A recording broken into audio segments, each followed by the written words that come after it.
ఇక ప్రధానంగా ఈరోజు ఒక జాతీయ అవార్డు తీసుకొని వచ్చి దేశానికి ఇంత పేరు తీసుకొచ్చిన ఒక వ్యక్తిని అరెస్ట్ చేస్తారా అని చెప్పి పెద్ద వాళ్ళందరూ కూడా ట్వీట్ చేశారు.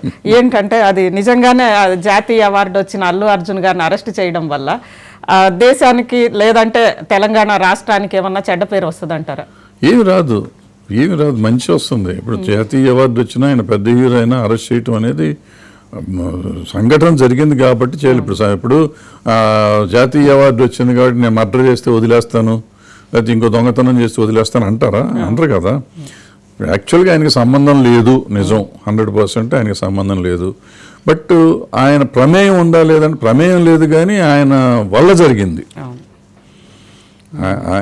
ఆయనకి ఇమేజ్ వల్ల కానీ ఆయన అక్కడికి వెళ్ళటం వల్ల కానీ జరిగింది అది. సో ఎంతో కొంత బాధ్యత అయితే, మోరల్ రెస్పాన్సిబిలిటీ మాత్రం 100% ఆయనకు ఉంది. జరిగిన ఇన్సిడెంట్కి కానీ ఆ చావుకి కానీ ఆయనకి సంబంధం 100% లేకపోయినా మోరల్గా ఆయన మీదకి రెస్పాన్సిబిలిటీ ఉంది. సో మోరల్ రెస్పాన్సిబిలిటీ ఉన్నప్పుడు అవార్డుకి దానికి సంబంధం లేదు. అవార్డు వచ్చినందుకు ఈయనకి అరెస్ట్ అవార్డు వస్తే చేయకూడదా? పద్మశ్రీ వస్తే చేయకూడదా? లేకపోతే నేషనల్ అవార్డు వస్తే చేయకూడదా? భారతరత్న వస్తే చేయకూడదా?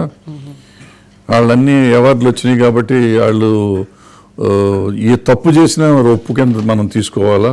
అది కాదు కదా.